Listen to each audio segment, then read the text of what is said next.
do. It's Yeah.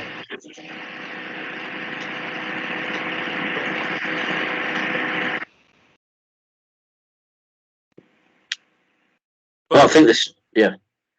It actually kept the record. So the Yeah. only thing is, for some reason, the Bluetooth went off, but I don't even care at this point. No, We can because record. We can yeah, start. yeah, All right. yeah. I mean, I can hear So you. I can hear you. Can you hear me? Okay, can you, Toby? I can hear you. Yeah, I can hear you great through the earphones. Yeah, Yeah. headphones. Yeah, Okay.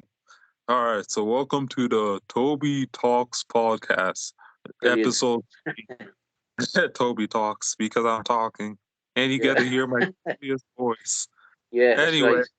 we have a special guest, Jason Robson, and he is a lifter from the UK. He's a veteran lifter. He's in his 50s and he has a lot of knowledge. He's been grinding back way before the social media days, way before it was popular, when the sport was underground, when it was still a niche. But that's my brief introduction of Jason.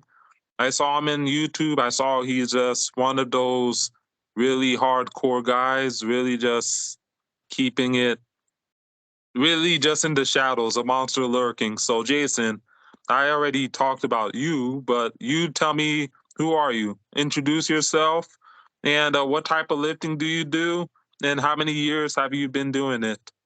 I started when I was 14, so it'll be what? Oh, goodness, about nearly 40 years. Nearly 40 years I've been training. 38 years. 38 years I've been training. I just started out when I was younger. I was always like quite overweight. I never had a body beautiful. And I was always very strong, though, naturally, compared to people who were even older than me. So it seemed just natural to be try and get stronger and actually get in better shape. That's what I always wanted. It went according to plan to a certain degree, and I just love doing it. It's more of like a mental release for me, just to blow off some steam and know that as I got older, I always wanted to try and be strong. Even when I got older, I didn't just want to be strong for 10 years because I saw a lot of that around me. People just trained for a few years and stopped, and I couldn't understand why. It was like, becoming a millionaire and then just giving all the money away. Didn't make any sense. It's something you want to keep for life. So that kept me grounded in as much as, back in the late 80s, early 90s, when people really started to use a lot of performance enhancers that were around me. That's what I always thought, well, common sense tells you can't do that for a lot of years and expect not to pay any price. So it kept me away from all that, you see. And, I'm glad I didn't go too crazy, and I'm still here, really. But, trained for 38 years just for strength and health, really. Yeah, I mean, it's as simple as that. I mean, I've been good enough. I've competed in strongman events when I was younger.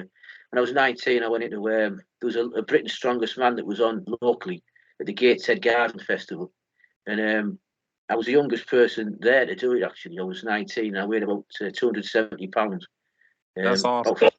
I'm only 5'7" tall, so I was quite bulky. Yeah, And, that's but a I big. didn't do, I didn't do too bad. I did okay. I got invited to some of the events in Scotland by Doug Edmonds and David Webster, who used to organise the World's Strongest Men and all the top events. And I went to a couple of them, but it was apparent straight away that I'm just not tall enough with 5'7" to be any real good at that. Yeah, for someone. Yeah. I mean, the static strength at that point was only starting to get really up there with people like Jamie Reeves, who was deadlifting about 900 pounds, John Paul Sigmarsson. It wasn't like it is now with people doing 500 kilos. It was like good for its time, but the static strength really wasn't like it is now at all. Everyone knows that, don't they? But even I wasn't as good as them at that anyway. So like it was a little bit pointless going into it. So I just retreated and lost weight. I just trained for the fun of it, really, and I've done it ever since. So I mean, if anything else, I think I've probably got more to offer in terms of my knowledge to help people rather than dazzle people with what I've achieved in the past. Because obviously, unless you're really going to be good and really going to make something and perhaps make a living out of it, there's very little point in pushing it too far, in my opinion, because you're not going to, get a million contract or £1 million. It's just for fun. This is for fun, and which is what I look at it today. Why I do like things like boxing on the side and other types of martial arts and fitness Yeah, training, because it's developing the whole all round ability. So not just strength and lifting weights. Anybody can do that. I mean, it's just, you've got to be all encompassing, is what I'm saying. That's just the way I approach it now. of course, man. Yeah, yeah. I And mean, I think, yeah, I guess you covered a lot of that, but I guess more on that. What truly got you into lifting, really? And also, what strength did it? Okay, what am I saying? All right, what truly got you into lifting? Was it body image? Was it did you get bullied? Did you want to attract women? Or did you play any sports or any anything that said, you know what, I'm gonna be the man I see today physically and pursue strength? Any event or any? I asked the question pretty much. yeah.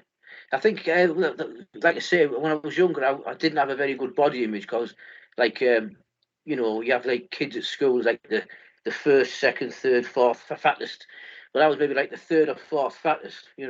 So I wanted to sort of improve on that. And but I had strength and I was quite fit, and I played rugby at school. I was quite a decent rugby player. I could have been a lot better, but I didn't really pursue it.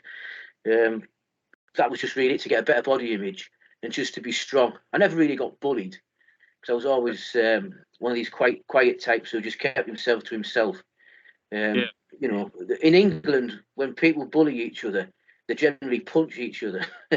Where in America, they might wrestle. I think wrestling and grappling is more popular over there. But yeah, funny enough, when I was younger, I was always really good at wrestling. Naturally, you're good at wrestling. So like when I would get into scrapes or people try and pick on me by punching me at school, when you're 10, 11, 12 years old, these stupid things happen. I'll be able to wrestle them. And I was just naturally good. yeah. I could I wrestle mean, even you're yeah, probably even people who were a older. pretty boy, so no one Yeah, wants any of that, you know. yeah. I was always very short and squat. I've never been tall. Obviously, I'm only a midget now. When I was at school, I was even littler, but I was always powerfully built and a low Yeah, centre of gravity, so I could take people down and do judo hip throws and things like that. So I was always good at that. So I never really just got pick bullied. them up and throw Um, them. yeah, yeah. So I mean, it's the same. It's a well trodden path, really. People do weight training when they're younger for pretty much the same reason. I mean, obviously, if I thought I would attract women because of it, that was always a thing. But it didn't really work that well To for be me fair, because that's a yeah, little bit part of it, but not the main motivation. But you yeah, kind of would like to say, okay, I guess ideally, woman kind of wants someone that looks powerful, looks good, all that stuff. Ideally, to an yeah, extent, even though yeah. that's not like the main motivation, but that's in the back of your mind too. So, you know, Well, I think it was better than what I was currently. Because, like I say, to get like a really body beautiful would take a whole. I mean, if you look at the thumbnails on my channel on YouTube, I've been in quite good shape before. I've dieted down to have like single digit body fat. Well, I could have competed in bodybuilding. I'd ripped abs and things like that. I had veins on my abs, that type of thing. But it's not sustainable. You can't yeah, keep it up. It's just and you feel terrible. You can't perform at other sports. You look great, but you can't do anything. Who wants to be like that? Really, it's not. It's just no. I mean, some guys are gifted that can be lean. I mean, look at some of the Mr. Olympias, Flex Wheeler, all the yeah. top guys. Yeah, I mean, fantastic. They can be lean and be healthy and feel dynamic. But I'm not one of them people, unfortunately. So Yeah, some yeah, people just carry. I mean, obviously, people could get leaner, but when it comes to bodybuilding stage lean, yeah, that most yeah, people, you have to really go out of your way and just. And most people, that's not sustainable for, especially those like you and me who like carry body fat more than the average person yeah, to be that 5% body fat on stage. yeah. It That's could right. be Yeah, I great, mean, but it's definitely not sustainable, and it'll be more counterproductive for our goals. yeah.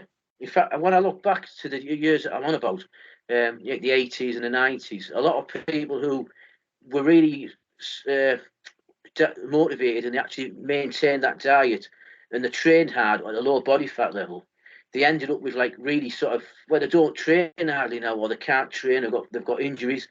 And I think personally, when you were trying to lift heavy with a body fat level that's too low, what you what you're naturally meant to have, it has a degenerative effect on your joints. That's what I think. I can't give you any science on that, but I've just seen it empirically over the years. These people who are obsessed with appearance and diet and wanting to be ripped all the time, they generally they end up training, well, not particularly hard because they can't, because they know they get injured, or they try and do it and they definitely get injured.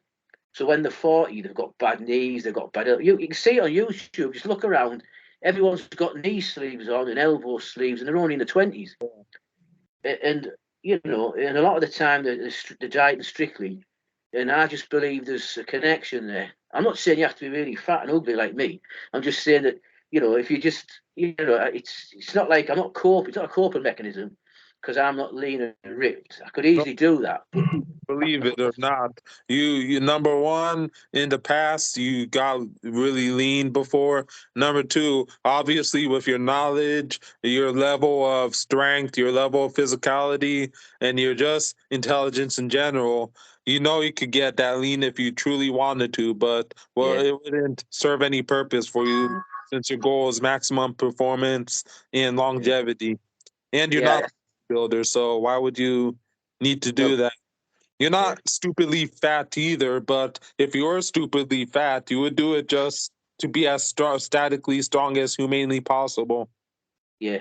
I think there's the old topic of athletic body fat, which what I mean by that is if you look at some athletes in other sports who are particularly skilled and have a high level of fitness, um, Yeah, of you know, course. take Tyson Fury for example. He's got rolls of fat around his waist, but yet he can dance around in the ring for like Yeah, 10 rounds, and yeah, he that's can, good endurance. yeah. So it's so. But when people in like physique sports say they're in great shape, in great condition, that is like a misnomer. It's not actually, because if you've dieted to get to that level of being in shape, You're I can extremely guarantee that they tired won't. most Yeah, of the time. yeah, they won't be able to do that. I mean, that's not their sport, obviously, but the word condition to me means exactly that: health, physical condition. Looking a certain way is just a descriptive term of it, isn't it? It doesn't necessarily mean that you can do anything.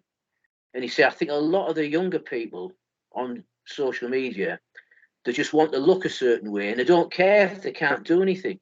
If they can't do anything else, if they get up out of breath walking up the stairs, they're not bothered about that, which to me is a little bit short sighted. I mean, I'm coming at this from an angle of a 50-odd-year-old bloke who's you know, I've got more experience because of just life. We all do when we get so like Yeah, I don't see the sense in it personally. But you know, I look shit, so there you go. come on. But the thing is that Credit, the thing is I could I the want thing to is look like you, I but could I still want to do what you do at 50. So well, you know, you're I mean the somebody thing is or people aspire to be at 50. So I know I think self-ridicule. You yeah, want to, God forbid, you talk yourself up too high before people are like, oh, this guy is so high and mighty. Oh my God. yeah. Because, Well but anyway, the thing is I do say sometimes like you know, I say this but it's like modesty, but what I'm saying is I know a lot of people. I see people all the time on social media, and I think to myself, well, if I just got some primobolan, an anavar, and a low dose of testosterone, and used that for 6 months, and just didn't eat any carbs, and just trained like I do now, right? I'd be ripped. What does it mean? It just means you've took drugs. That's all it means. But like, I still wouldn't be able to box 10 rounds like what I can do now, and spar 10 rounds and so. So that's physics. That's being in shape, right? Anyone can look good if they're prepared to do that. What I've just yeah, mentioned, anybody can do it. There's no talent needed for that. There's no willpower. There's nothing. It's just a case of like starving yourself and taking drugs, isn't it? But if yeah, you say you went to your Brazilian jiu-jitsu class or whatever you did, or your mixed martial arts or your boxing, and you decided to get fit and still be strong as well in the gym, that's a real challenge, isn't it? yeah, That's the angle that I'm coming at. It is. I mean, it's got to be better. You might not look better, but you could do something that they could never dream of, and they wouldn't even try and do it. Most of them. It's you know that's the angle that I'm coming at you from. Yeah. So that's yeah. basically it. Yeah. I mean, that's very well said, man. And let's talk about strongman. All right. So, what's your opinion on strongman then? And what's your opinion on strongman now? Like compare and contrast the times when you were just brought up training, like like I guess the 80s, the 90s, even the 70s. You were Mm. born in the 70s, right?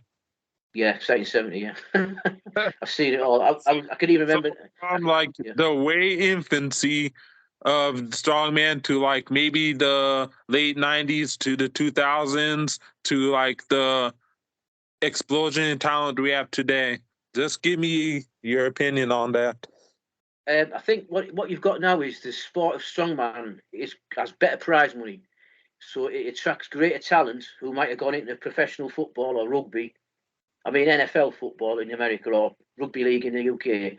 You get giants 6'6", 6'7", 6'9", who would have gone into them sports perhaps previously because there's a lot of money now in strongman. Potentially, you're getting a higher genetic talent coming into it. So you're getting better people from the start coming into it. That's why it's gone up. Plus, in my day, when we went to a strongman event, only done 2 or 3 of them, and I found out pretty quick I wasn't going to be very good, obviously. But you couldn't practice the events, Toby. You just lifted weights in the gym, which was usually powerlifting what you did, and you just had to adapt really quickly to whatever event the promoter put up. You Mm-hmm. know, you wouldn't have sandbags to practice on, no log, no Yeah. yoke, no nothing, no farmers walks, unless you use dumbbells. But you couldn't find dumbbells heavy enough in gyms, then anyway, really. So like that's another reason it's got better because people can practice. The events have been standardised. And lastly, I suspect they've probably taken more and a more variety of different performance enhancers. I did notice in the 90s, particularly when things like insulin were introduced. I mean, I've never even wouldn't dare, but people around me in gyms would, and they did. And that sort of accelerated the size of the athletes with used alongside things like growth hormone and larger amounts of androgens. So there's a three-pronged thing going on: more money, better potential entering the sport, practicing the events, and even adding on to that, probably because of social media, if someone has the right sort of personality, they can get a big following and they can make a living Yep. and actually train. Yeah, they can train full Oh, time. You see, yeah, but in the 80s, like in the 80s and 90s, that never used to happen. I mean, people used to win the world's strongest man. I think I remember Jamie Reeves. If you watched his podcast with Lawrence Charley, Jamie oh Reeves Lord. won the world's Yeah. strongest man. I mean, Jamie was really, he was phenomenal. But he won the world's strongest man when he was working as a miner, doing like 10-hour shifts down the pit. You know, Oh, getting up at like 4 in the morning to make his bed and getting home and training. I mean, imagine how good he could have been if he had that opportunity to train full time. And you know, that's insane, man. yeah, I mean, yeah, it's some really impressive feats to get all that food in as well when you're sort of working all day to be that good to win the world's strongest man. Yeah, you know, so I mean, you know, that's a big difference. Even what I've seen standing back and just watching these great people do it. Like, yeah. And who would you feel like back when you were like brought up were the best strongman then, like the goats, compared to who do you think is the best nowadays? I think I always thought Bill Kazmaier was the strongest statically, Mm-hmm. and only recently they've got guys who are maybe a little bit better. But the STEM rules that I just mentioned about training availability and Yeah. lifestyle, they all help. I mean, I remember on Instagram when Eddie Hall pulled a 500 kilo, Bill Kazmaier was congratulating him on Instagram, and I said something along the lines of, if someone would give Bill Kazmaier £1 million to go and train on, right, which is what apparently happened. No, it's like I said, the 500 kilo deadlift would have happened 30 years ago. I mean, people's genetics, human genetics, extremely good genetics. Yeah, Probably the craziest genetics ever, one of them. yeah. So I'm saying like the people like Bill Kazmaier with the opportunities that they have now would have been fantastic, even better than he was then. But as time Mm-hmm. goes on, people have more opportunities, better training conditions. Everything's better as time goes on. Usually, or it has been. So Even this the is why, equipment, like the kabuki bars and stuff, yeah, yeah. and I mean, just the training methods and everything. absolutely, yeah. I mean, West Side Barbell, for example, the conjugate method. I mean, that's what has kept me being able to lift even what I can, my own personal self, because of the fact that I've learned to rotate exercises and build up too much connective tissue inflammation. And it helps me be able to add in other sports to keep myself fitter, like I mentioned before. If I just did squat, bench, and deadlift with the Olympic bar, I would wear myself out pretty quickly. You've got to rotate exercises. See, these methods weren't really known where I live anyway in the 90s. I remember reading Louis Simmons put a couple of articles in Powerlifting USA that I used to get about the conjugate method, but he I used remember. a lot of he used a lot of bands and chains at that point. And of course, in the UK at that time, I trained at like a community centre gym, and they wouldn't let you do anything like that anyway. So it seemed a little bit far out for me at that point. But I Mm-hmm. was only young. I was in like my 30s, so I could still do basic lifts and not get too sore. But like things like the conjugate method really only become really essential as you get older. To keep yourself from getting too beat up, really, Toby. Yeah. And even in today's standards, who would you think is a better strongman? Thor, Eddie Hall, or who in general nowadays is the Very close. GOAT Yeah, man? that's Eddie Hall? the great, the best, I would say the best of all time, in my humble opinion, is Zizuna Savickas. Oh, Zudun. Yeah, he's the GOAT. Yeah, He had the most.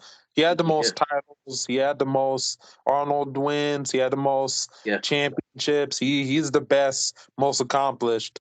But yeah, like you said, strongest, probably the freakiest, strongest strong man or strong guy who ever lived was most likely Bill Kazmaier, like you said.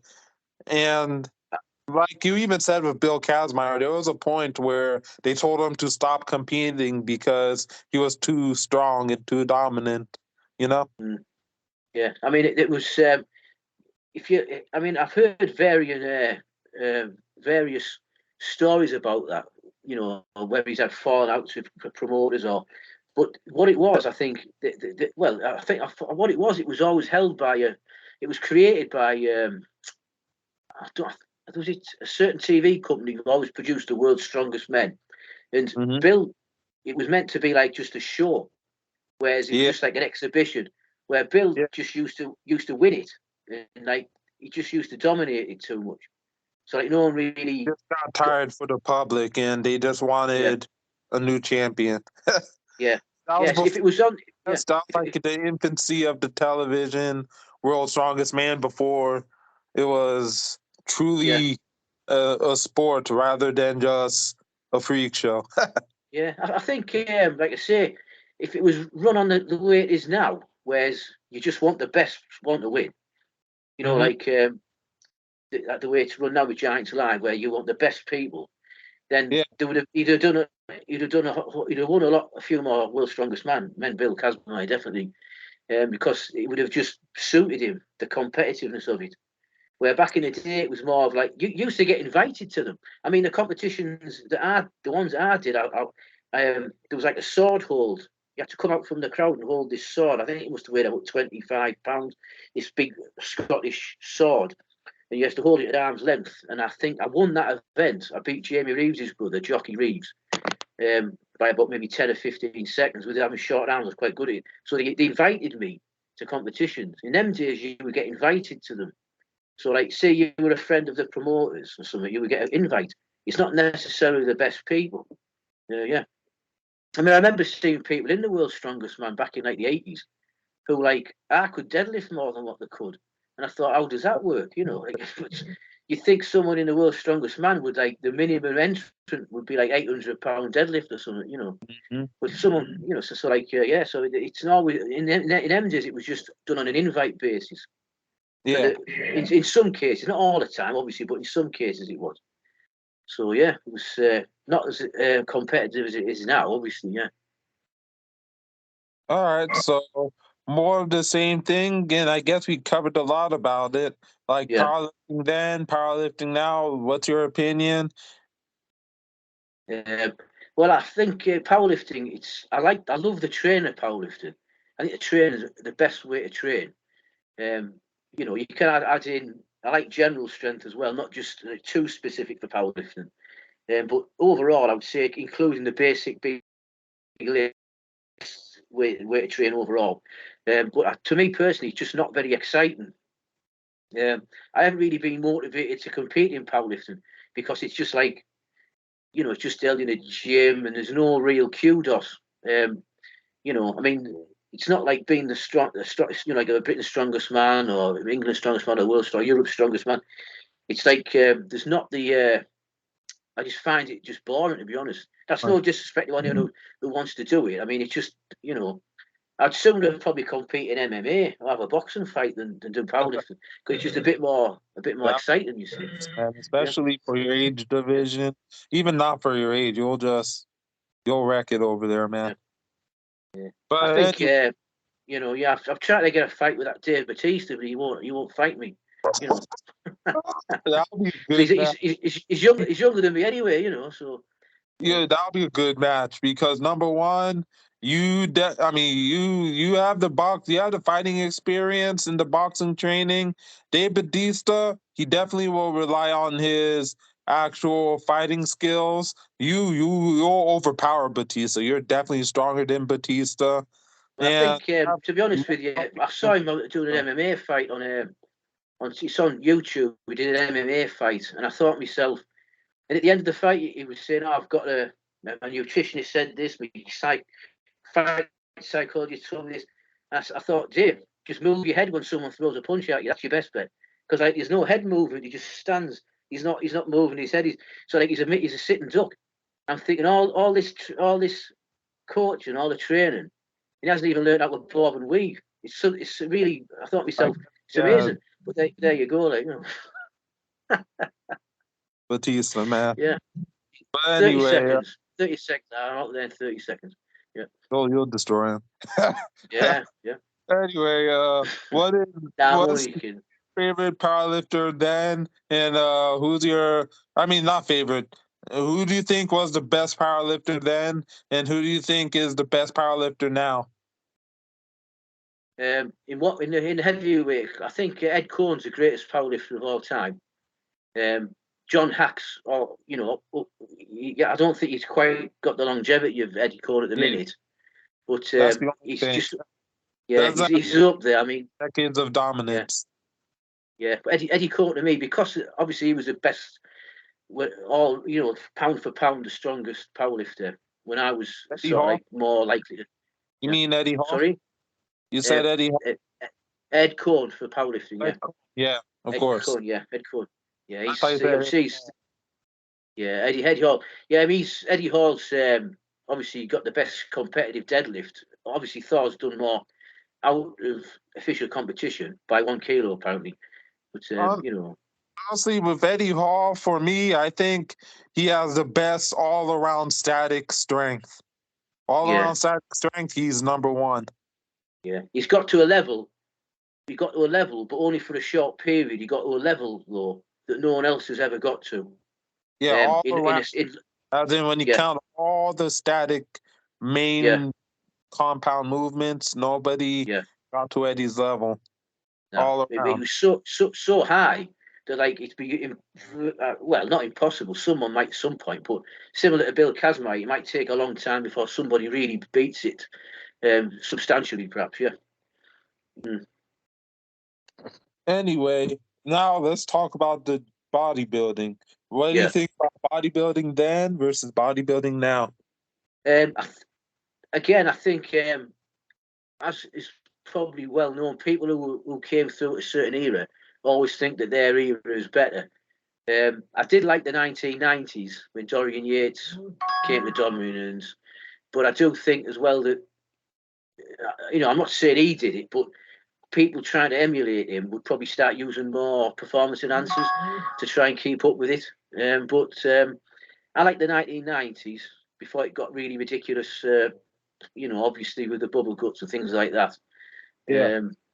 Yeah. Again, when I first got into lifting weights, the only sort of information we got was in bodybuilding magazines, which obviously was predominantly physique oriented. So you Yeah. would get people like Tom Platz on the cover, which I thought Tom Platz had an amazing sort of look with his legs and all that. Franco Columbu. So it's a good thing. Yeah. Arnold Schwarzenegger, probably he's like the Muhammad Ali of bodybuilding, isn't he? Arnold Yeah, Schwarzenegger's, you'd have to. He's got I agree. everything. Yeah. But I think bodybuilding, in my opinion, was best in the 1990s with Dorian Yates and Kevin Levrone. In terms of standard, they weren't. Huge They man. were, yeah, they were huge.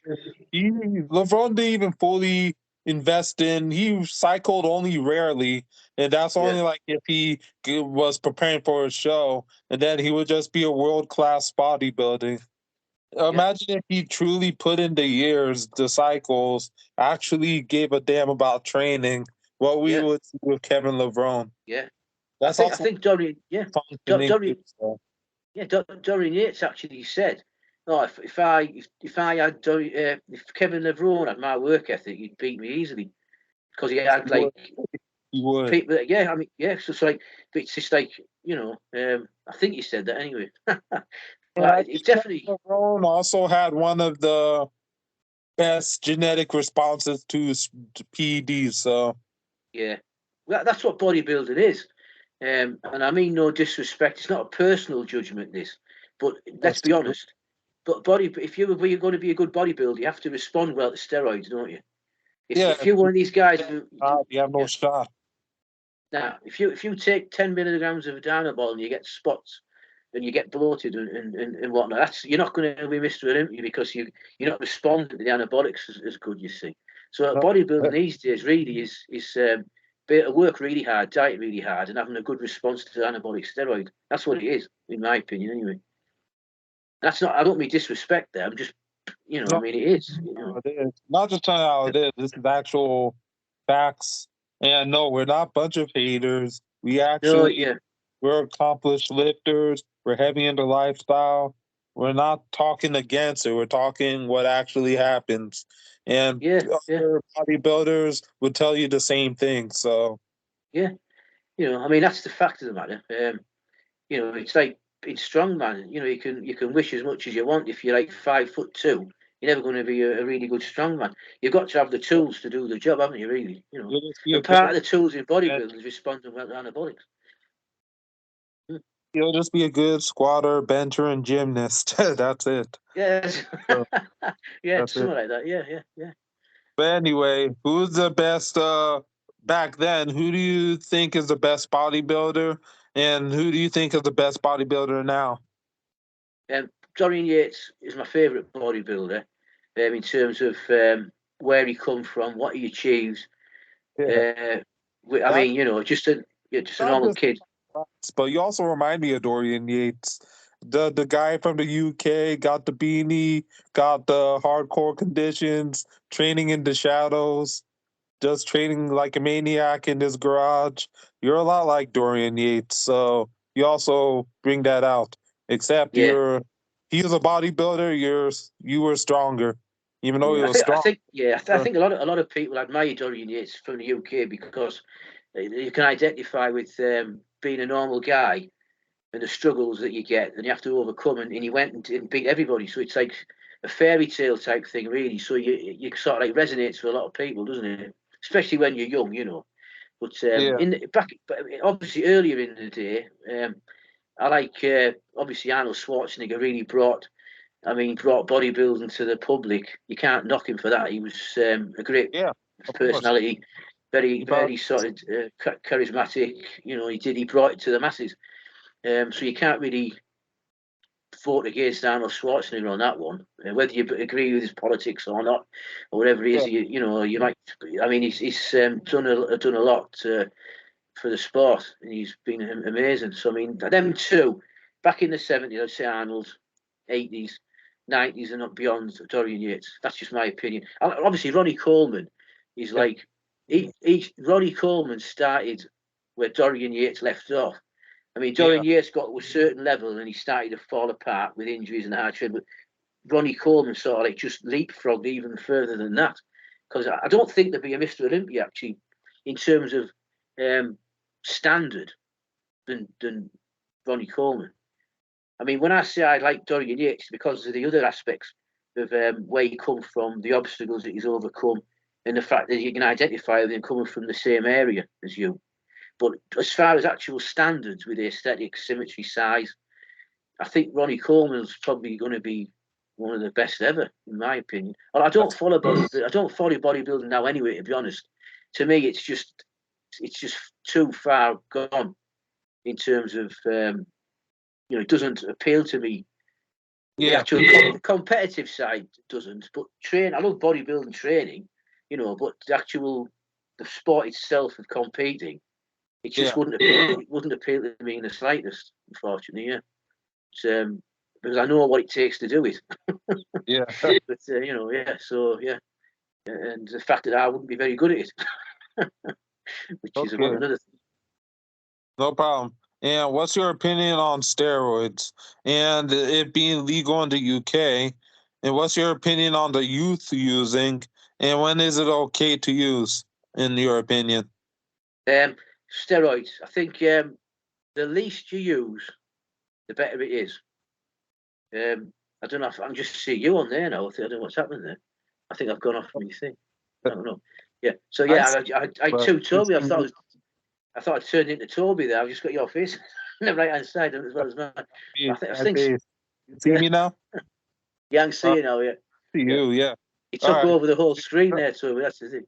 Yeah. But I mean, as far as steroids are concerned, in my humble opinion, is obviously you're playing your ace card. If you use them, you're playing your ace card. Yeah. Once you've used them, you're going to either have to keep using them or accept going back over. So it's not something you want to choose lightly if you plan on being in this activity for the whole of your life. So I would say anyone who wants to use them, you're better off not using them. But if you're intent on doing it, I would wait till you're in your 30s. Wait till in your 30s and you start to recline naturally. And then you can start, if you want to do it, with a very sensible sort of dose that would make your actual testosterone level perhaps around about the 700 or 800 nanograms per deciliter. So it's not super high physiological amounts. It's just higher than what it would be substantially. It's like a high normal, right? And then you could maybe stay on that for several years and not suffer the consequences as if you were blasting a lot of drugs and relying on them from day one. Um, you know, but overall, I would say don't use them at all because ultimately, you've got one body and you've got to think long term. There's more to life than just going to the gym. You might want to have children. You might want to have a family. You might not want to, but things happen where they're just the right person comes along and you want to do it where you didn't think you did, and these things can affect it. I mean, so you've got to think long term when it comes to things like that. So steroids, better off not doing it. But if you're intent on trying it, wait as long as you can, and sort of obviously, achieve your own natural limit, strength and development before you start doing that. Yeah, It's that's legal in the UK, right? it's as far as I know, it's legal to have them in your possession, but not legal to supply them. So, in Okay. other words, if a policeman came in your house and he saw a bottle of testosterone, he couldn't, and there's only just one bottle, he couldn't accuse you of supplying it because there's not enough. And he wouldn't arrest you for having it. But if you were to sell them, then you would be able to. It's a felony. So yeah. Okay.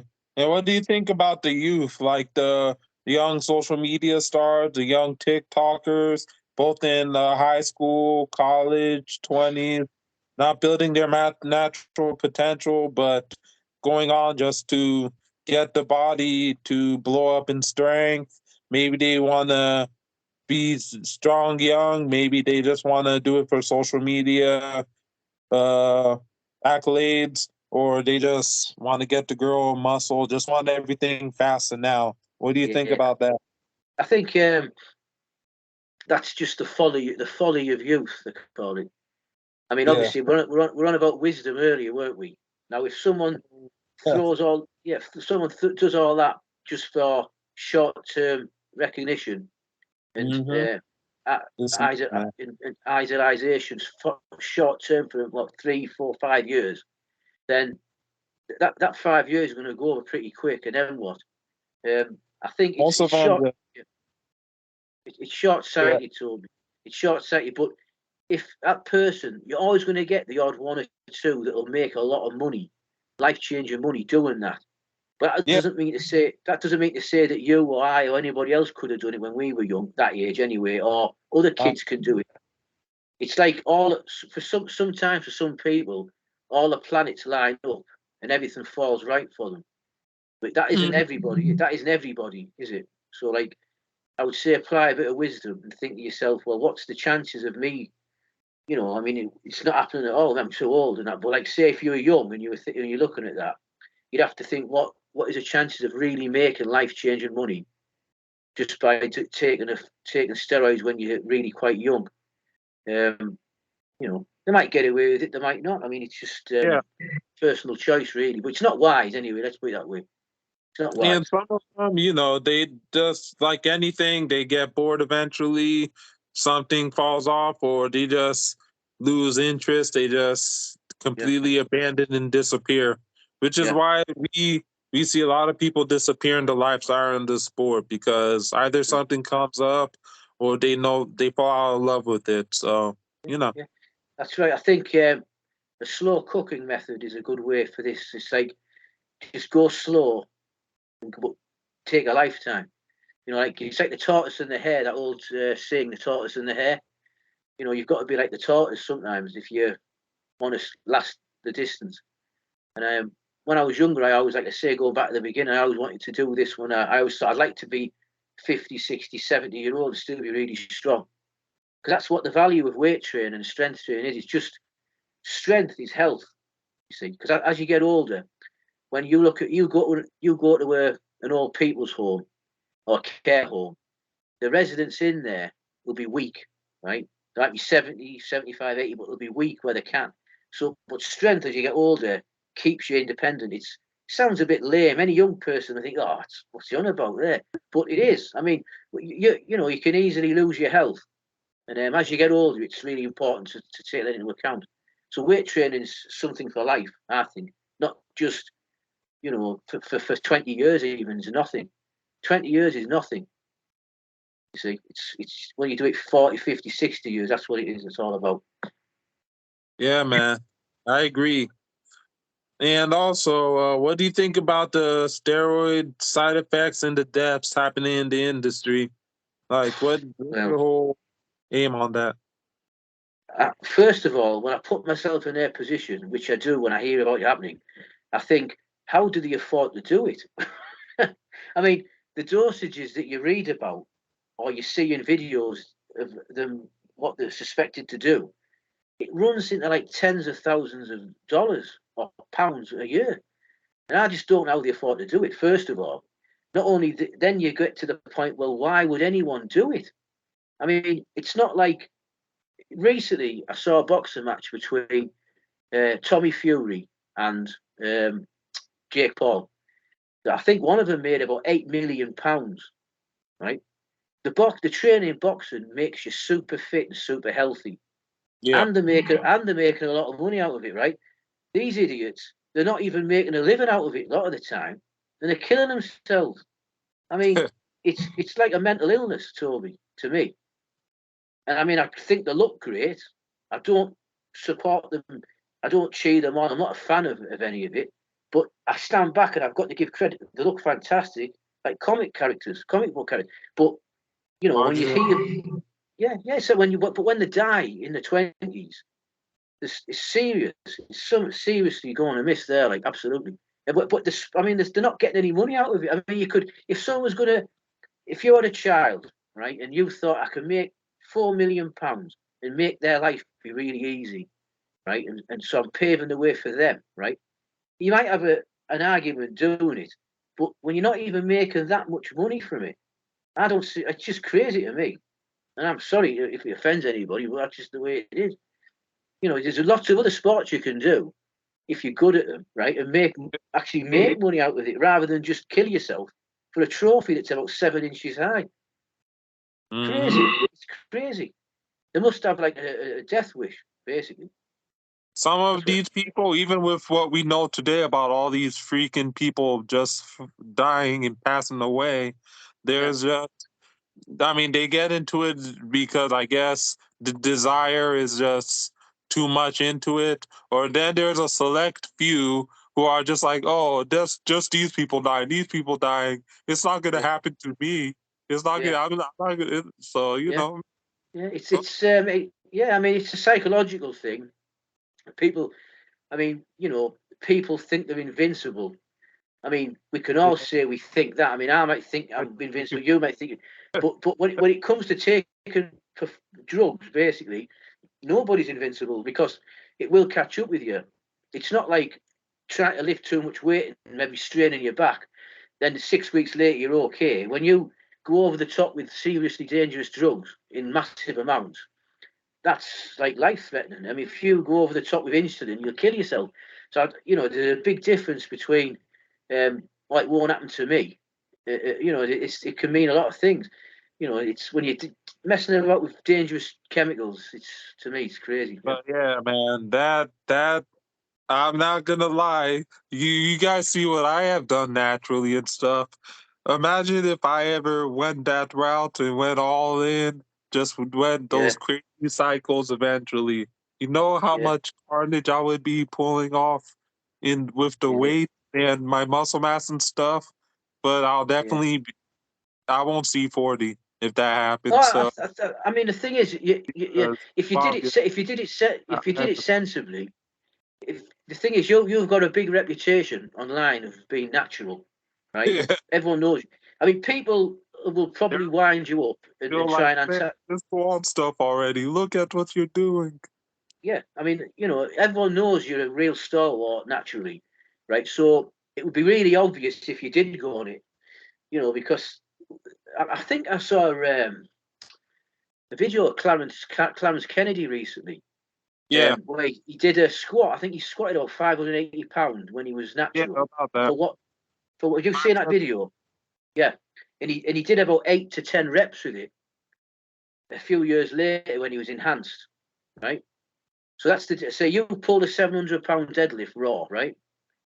You within a Most I've done was 750 for 2 reps. 2 reps. So it ostensibly, and it wouldn't be it wouldn't be a ridiculous assumption or forecast to say that you could maybe do that 750 pounds for 10 reps Most raw. like. Yeah, I mean that's phenomenal, isn't it? Hmm. That right would have back when I was interested in strength and was following the strongman events and indeed was a little bit involved with them. That would have put you like winning events in the world's strongest man or pushing really close to guys that are legends, right? That's how Yeah. high the stand. That's how high the standard is now, compared to how it was. Yeah. So And like, then, of course, when I was 25, my best physique when I was 25 years old, 250 pounds, well below 20% body fat at 6 foot. Imagine what if I take certain things, what my physique would look like. In fact, yeah, to the extent that there are some bodybuilders in my gym, they saw that physique of mine when I used to look like that compared to me just semi looking like a fraction of what I did. They're like, you should have competed in bodybuilding shows. And I'd even tell them I was natural either. But they're yeah, like, how come you did powerlifting? You should have bodybuilded. yeah. I mean, Look you've got what you. Ronnie Coleman. Apparently, Ronnie Coleman won his first bodybuilding show naturally. He won. I think national championship. He turned Yeah, pro. Then he started. Yeah, he was natural till he turned pro. If I he remember is a rightly. nasty Yeah. pro. I mean, that's genetics for you. That. I mean, It is genetic. strength. I would say strength wise, you're probably better. I mean, people will laugh when I say this, but you've deadlifted 750 pounds for two, right? Obviously, Yeah, but I think obviously Ronnie Coleman, amazing physique, but there's it's like you definitely would have added 50 pounds on your deadlift for a couple of reps, wouldn't you? Which is what his best deadlift was, 800 pounds for 2 reps.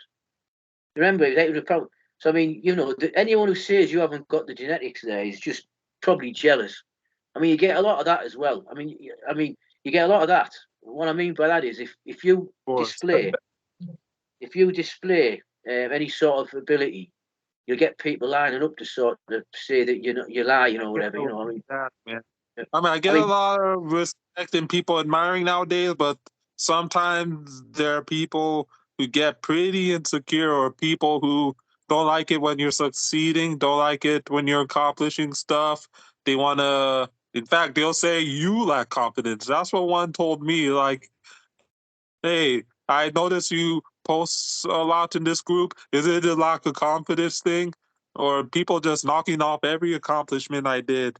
yeah, So yeah, yeah, something, because and it's just for no reason. And yeah. I'm not even, yeah.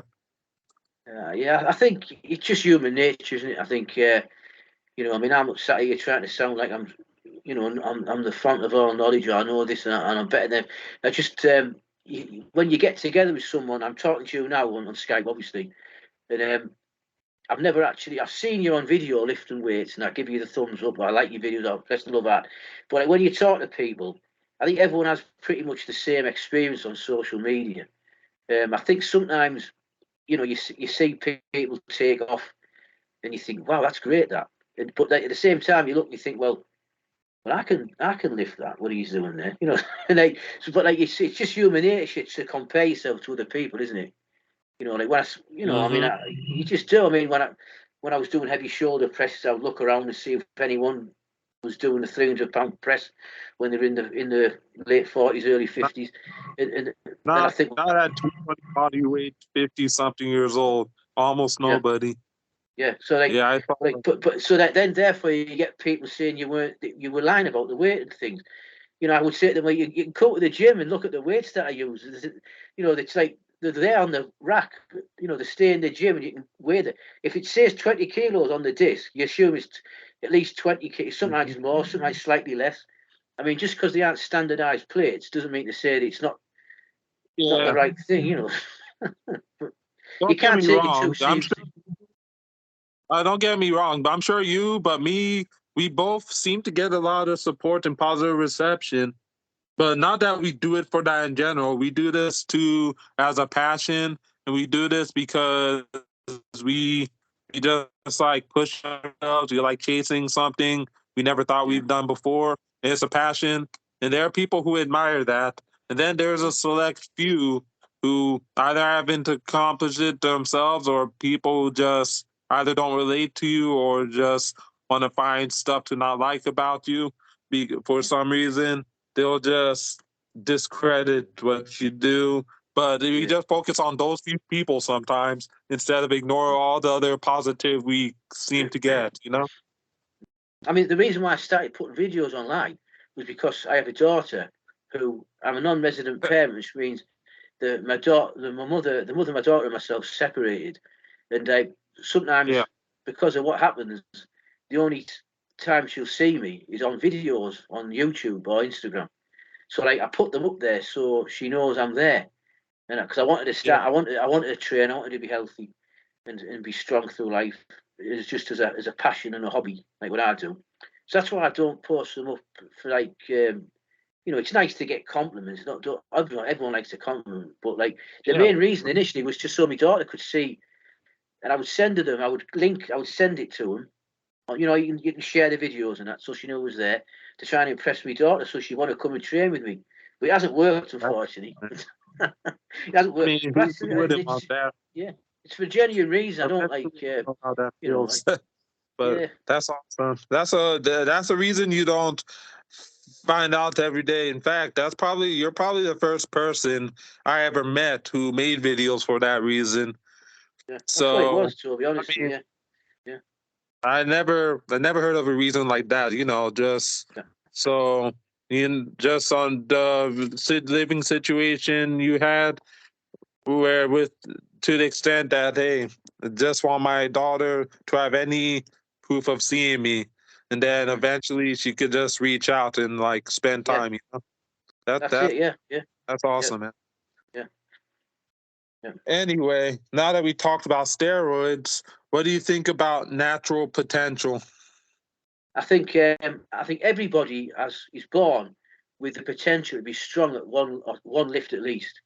Right? Some people they might have like long arms, a small rib cage, not going to be a good bench presser, but they're a brilliant deadlifter, like Bob Peoples, for example. Yeah. Or you could have somebody who is terrible for bench press, short arms, but they still aren't that good at the bench, but they can squat well.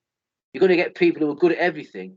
But I think Yeah. to keep everybody motivated, what I always say to people, when I used to comment on certain channels that I thought were entertaining, years back, I used to always say to people who were young, and I knew they were young, I would say, well, rather than just not bother, find something you're good at.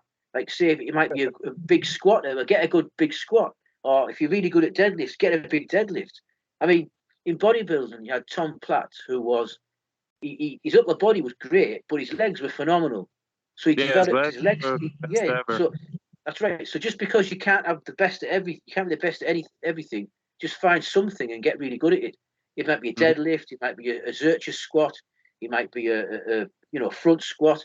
Whatever levers you've got to be good at a lift, it keeps you motivated to keep going to the gym. You might be Yeah. rubbish at bench press, rubbish at overhead press, but there'll be something you're good at. Yeah. Yeah.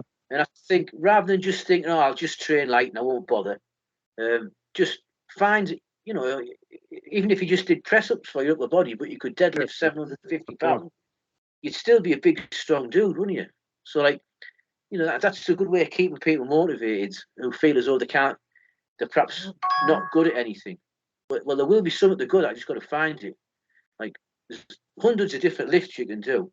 There might be something they're particularly good at, yeah. Okay. And let me see. We covered that. All right. So let's talk about diet. What do you think about diet for strength, diet for muscle, diet for losing fat, and tips for each? And what are some of your favorite staples? Um, I think it's basically dependent on your goals, whether you want it's dependent on your goals and dependent on finances and actual access to food. For example, you might not have a lot of money, so a low carb diet, which is very high in protein, can cost you a lot of money. Because sometimes it's difficult for people. So there's that to figure into it. Your own personal genetics, what your metabolism is like. Some people thrive on a low carb diet, where others need a lot of carbs. You've got to figure that out first. It's something you have to do for yourself. For me personally, I like for actual just recovery, and I've never had to bulk up because I've always been big anyway. I've never been skinny, so I just prefer a moderate carb, moderate carb, high protein, and moderate fat diet. When I say fat, I mean healthy fats, nuts, seeds, fish oils, that type of thing. The Okay. carbs, I generally eat carbs before and after I train. Depending on what I'm doing. If I'm doing legs and back, it'll be 100, 120 grams of carbs, maybe 30, 40 grams of protein. The same afterwards. And in between meals, I just have protein and healthy fats with vegetables. So it's carbs before and after I train with, and the foods that I use are currently, I'm having ox liver, eggs, cottage cheese, low fat cottage cheese, and I use a lot of collagen powder as a protein Okay. source, high protein. So it's mainly them. I like Greek yogurt as well, or skyr, Icelandic yogurt, one of the two. They're all high in protein. So it's dairy, meat, eggs. Yeah, I eat chicken now and again. So, carbs, Okay. potatoes, rice, that type of thing. It's very simple, straightforward. It's just for working out the macronutrients for your own personal genetics, I think, and sticking to it. Yeah. And have you felt like you hit your ideal physique when it comes to size? And have you ever been one of those guys chasing the scale? I was chasing the scale when I was younger, when I was trying to be as strong, as big as possible. When I got it was 19 stones, 4 pounds. It's 270 pounds, the biggest I ever got. Then I got more interested in physique. I've got a reasonable physique. I mean, I used to get asked to compete all the time. I mean, I don't know if anyone can say that, but I did. I mean, but it sounds like a load of bullshit. But people like should compete and all that. But again, I used to talk to people. Oh, I've spent £3,000 on a cycle, and I think, what? It's like £3,000 or dollars. Or for steroids for a bodybuilding show. It's crazy. So it just put me off getting involved. It was just too expensive, the drugs. So I mean, but I've had a decent physique. I would say now I'm just training for, like I said earlier, just all round health, fitness, and ability. Really, you know. Obviously, I'm still going to keep my strength. I'll never let strength go. It's the most important thing. Strength is the most important aspect of fitness. Strength is, in my opinion. Okay, and say what are your favorite exercises to increase the squat, bench, deadlift, and OHP? These are dependent on the individual's levers, biomechanics, anthropometry, and also your current weaknesses. A good way to squat all the time is box squats, because you can always squat maybe 15% more when you take the box away and just do a regular squat. So it's a good way to keep squatting on a week-to-week basis and not get too much inflammation or beat yourself up too much. To me personally, all I can say is glute ham raises are really good. For me, they've brought my squat on, or I haven't brought it on, but they've kept it from regressing when I'm doing lots of other stuff, having a strong posterior chain. I think step ups, believe it or not, to a high box can keep the adductors strong, the insides of your thigh. When you're doing a wide stance squat, step ups, reverse lunges are great. There's an exercise that can build your legs, but they don't put a lot of stress on your back. It all depends on where your current weaknesses are, in my opinion. So you've got to assess where your weak point is and then go about strengthening. This is basically what Westside Barbell's conjugate method is all about. I just listened to a lot of Louis Simmons tapes and videos about the squat, how to increase your squat. I mean, I squat with a wide stance because my anthropometry dictates that because of my limb length, squatting with a narrow stance isn't ideal for hitting the most muscle mass in the lower body. So I prefer a wider squat stance. And would you elaborate wider squat stance for the audience? For your limb length that provide you to squat wide. Yeah, I think with me personally, I've got a very short torso. My legs are short, but my torso's relatively shorter. So I tend to lean forward. So I've got short torso, even shorter legs. Shorter legs, yeah. Instead of the long torso, short legs. Yeah. So that the body type you just mentioned is ideal for upright Olympic squatting. But for such as me, plus my hip structure as well. Wider hips, right? Yeah, so you've got to have. There's two different types of hip structure, if I remember rightly. It's all to do with your genetics, basically, where your ancestry lies. And with me personally, my family like Northern European origin, so we've got like a certain type of hip socket, which is better off. You get more longevity squatting wide and sitting back over. It's just when I try to squat with a narrow stance, I can do it, but I have trouble hitting depth, and I'm struggling not to lean too far forward. But like what Louis Simmons says, if you could squat 800 pounds with a wide stance, right, it'll carry over to your narrow stance. Narrow doesn't carry over to wide, but wide carries over to narrow. So really, you're better off in terms of strength and muscle mass always squatting with a wider stance, because you can bring your feet in and you'll still be strong. But if you squatted in Olympic style and then you thought, right, I'm going to widen my stance. That's true. Sit back. You wouldn't have this. You wouldn't be able to do it. You wouldn't be able to do it. I can tell you one thing. I squat narrow myself. I squat extremely narrow, whether it's high bar or low bar. I squat narrow. Yeah. And I could squat a lot less weight wide. I just don't have the hip mobility. I don't have the hip. I mean, I'm a big dude, obviously, but I don't have the hips to squat wide. I have big glutes, but my hips are not built for wide stance squats. To the extent that I just feel I'm gonna just break my hips if I squat that wide. And I do more narrow stance than wide stance. Even though Stan Efferding himself told me that if I'm a quad dominant squatter, And stand efforting, when I met him in person, he told me if I learned how to use my glutes when I squat, I could definitely be an 800-pound raw squatter. Yeah, Obviously before injuries and stuff, but yeah, told me that.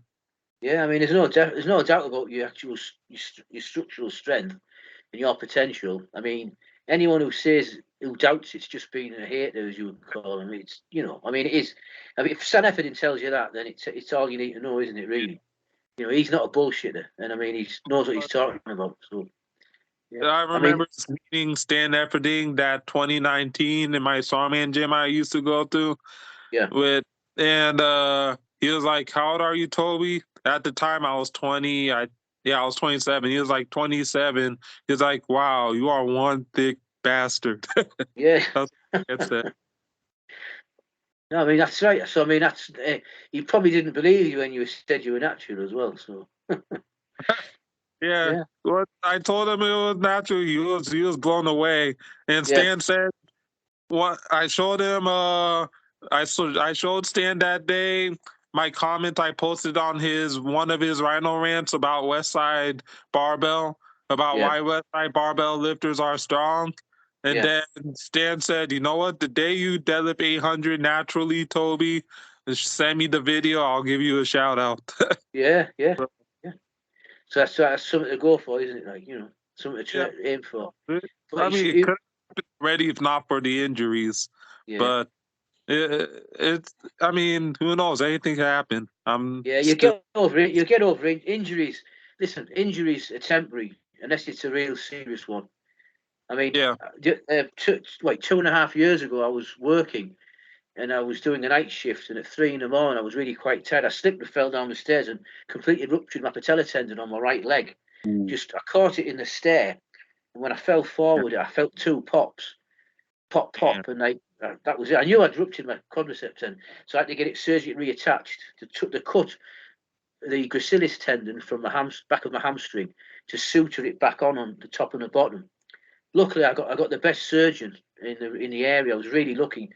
It was the That's start of good, the man. COVID lock. It was a COVID lockdown. I didn't think I was going to get an operation. I thought I was going to be walking with a walking stick. I was really quite frightened. Wow. But luckily, I came through it. Well, the point is, look, injuries, you just get over them, Toby. It's like you've had a few niggles, fair enough, but if you want it, you'll do it. Like the 800-pound deadlift, definitely. Yeah. Take it, Of take course. it from me. It's all about finding a way to train where you don't Mm-hmm. where you don't hurt yourself. Do this Yeah, for forever, so yeah, just still built to yeah. last, like you, Yeah. Do like your. you use bands? Do you use bands when you train? Do you use accommodating resistance bands and chains? Do you use them? I mean, sometimes for deadlift, or even squat, I've experienced with reverse bands.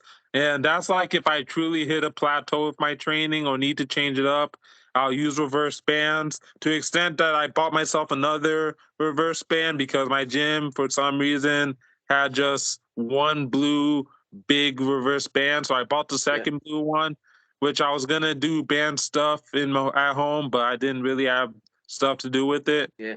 Well, so In, I'm just gonna the days I do reverse band cycles again, I'm gonna bring the reverse bands to the gym and see if I can yeah, experiment with reverse band squats and reverse band deadlifts. yeah. A good way if you watch some of the West Side, they have like a special platform where they can attach bands to on pegs. Yeah, So it actually, obviously, it slows the force as you lock out. The band tension kicks in. If you just practice that, you'll probably just come on because it teaches you to pull fast from the start. You know all this anyway. I'm not. Yeah, no, no, but yeah, this is discussion and knowledge dropping. yeah, yeah. It's just you know what you do. I mean, I personally I think bands are really good for deadlifts because it teaches you to start explosively, and it obviously at the top of the movement it overloads it when you're locking out, so you can actually pull your personal best at the Yeah, top from the knees. You're feeling that 750 pounds. Obviously, but you're getting a fast start and things like reverse hyperextension, the glute ham raises, they'll yeah, build the strength from the bottom. Quad strength, things like that. That's how you'll do it. If you pull 800, that's how you'll do it. To be honest, yeah, yeah, yeah, it'll happen. And not just yeah, that, yeah, of course, even if I do know these things, we're having this discussion to share our knowledge, especially your knowledge, because I reached out to get you on my channel so you could tell us what you know. And even me, even with what I know, I'm forever learning. And I never know it all, nor will I ever know it all in general. But, even at my Nobody stage, does. Yeah, I'm still learning. So yeah. I'll, I, even I, when I, even 20 years from now, I'm still learning. yeah. I think as well as you get older, Toby, you have to train differently. Like Yeah, 20 more years, you can't train in 20 years. Every year after you say your mid 30s, you have to adapt to training a little bit. yeah. Everybody. That's how Some I'm go quick. Yeah, learning.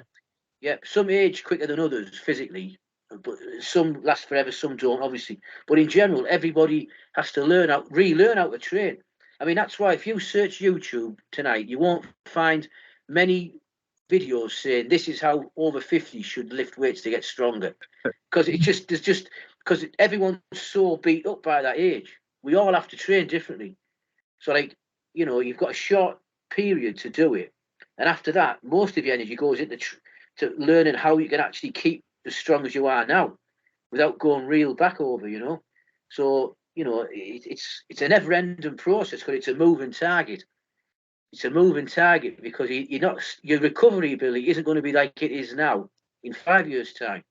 It'll be worse in 10 years' time. It'll be worse still in 50. So you've got to adapt your training for that. That's never mentioned because this is a young man's game. Social media, YouTube, strength training, it's a young man's game. Yep. It's like when you get to over 40, you're like a forgotten man because no one's really interested because there's not many people really doing it. That's the hard truth of the matter. Yeah. So, yes, it's you always learn because you have to, otherwise, you just fail. Like, yeah. And also, what do you think about the bench and like what are your best assistance exercises or ways to increase the bench press on OHP? Bench press, if you're weak off the chest, get a cambered bar or dumbbells or low incline bench presses. A lot of tricep work. The tricep extensions, different types of tricep extensions. Shoulders isn't that important for bench press to me. When I could shoulder press the most weight I ever did when I was on YouTube, I never did any bench pressing at all. No bench pressing. I did dips, light to medium dips with a narrow grip, and I got some pec stimulation out of that. But Hmm. I mean, so like shoulders aren't really just to stop you getting injured, like side raises, rear delta raises, front raises. If you're a bench specialist, that is. Yeah, of It's course. specificity on bench press. It's specificity. If you're on a bench, big bench and bench, but obviously be recognisant of where your weak points are. Usually when you're raw, it's off the chest, so it's inclines, dumbbells, or cambered bar. Yeah. And what about OHP? OHP is another one. Your shoulders love volume, so you can actually maybe do three or four sets of 70, 80% shoulder presses 3 times a week. So like I know that a lot of the guys from York Barbell used to train overhead presses several times a week. Not go to failure, but it's such a technical move.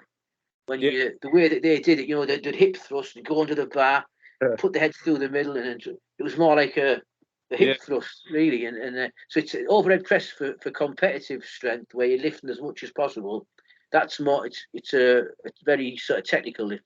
So you have to practice it like you do practice and throwing a javelin or throwing a shot put.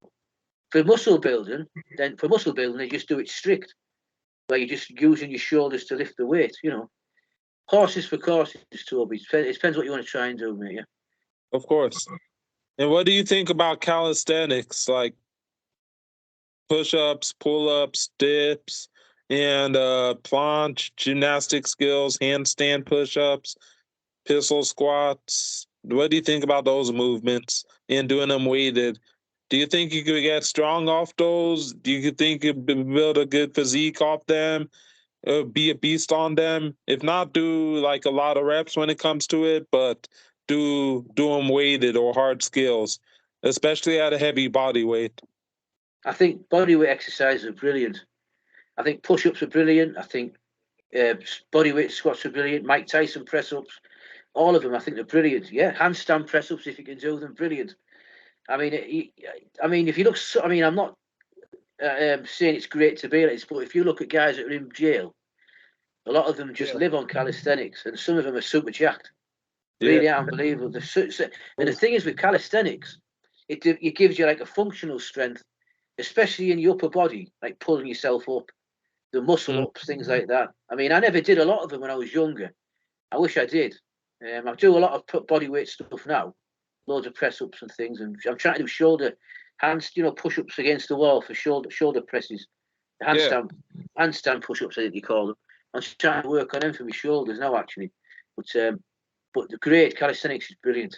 I mean, definitely, yeah, I agree. brilliant. Yeah. And can you elaborate more on your sandbag, boxing, and GPP training and tips, and what are the benefits? Um, Personally, the sandbag to me it's a heavy, awkward object. It mimics real life opposition. I mean, if you wrestle people or you get involved in a tussle, it's just really using your grip to grip the fabric, an awkward, unwieldy shape. It develops muscles that lifting a perfectly balanced barbell can't can't do. Basically, to me, it fits in. It's the missing link with physical strength training. Using heavy, awkward object sandbags, it's develops that brute strength that perhaps technical barbell lifting maybe is lacking a little bit. Barbell's a king. I think barbell's a king in my opinion, but the sandbag work on top of that can give you that ruggedness that it's just give you the egg. Yeah, give you the edge. Yeah, Look, the boxing training. you in that garage, just doing like 10-minute freaking walks with a heavy sandbag. Yeah. Oh Looks yeah. I mean, it's yeah. I've always done it. I mean, I once did it. I put like a 70 kilo sandbag on one shot, a fireman's carry, walked up this small mountain, which is Mhm. near where I live. And then I would bear hug it, put it on the other shoulder, just to see if I could do it. Just bought 70 kilos worth of sand when I was about 37. I did it, and just for a challenge. It's quite a high mountain, small mountain. It's called Rosebery Topping. It's in the Middlesbrough where I live. It's you won't know it's obviously a different part of the world, but 70 kgs, it's brilliant. I mean, it can give you superhuman because the weight's on your shoulder and it's pressing down on your breathing apparatus. So you have to be Yeah, really fit because it stops you from breathing, but you have to keep on going. It's more of like a mental strength thing, that one. It yeah. really sort of gives you that mental strength not to give in. Like that's what the sandbag is. The bag work and the boxing training that I do, that is just for what I call impact training. Um, as you get older, as you'll probably imagine, if you train long enough, you'll see it, that you lose everything. You don't just lose a bit of strength, you lose the ability to move dynamically, to move your body in an athletic fashion. So you've got to, if you don't want to lose, you've got to practice it, which is why I try and do a lot of things now. That's basically what it's for, just so I can keep doing it. I've always did it. I've always did it when I was younger. I did all that when I was younger, but I've just started doing it recently, just to sort of make sure I don't go too far back over. You see. Yeah. And thoughts on like high pulls, weighted jumps, power training, and what's the carryover to strength? Um, Basically, the high pulls, a very fast, explosive pull from the floor, which builds my deadlift muscles. It strengthens the deadlift muscles, hits the upper back, all the relevant areas, but it doesn't make me too sore. So the next day I can go in, I can do some jump rope, skipping, bag work, pads, hit the pads. It's more of an athletic training thing.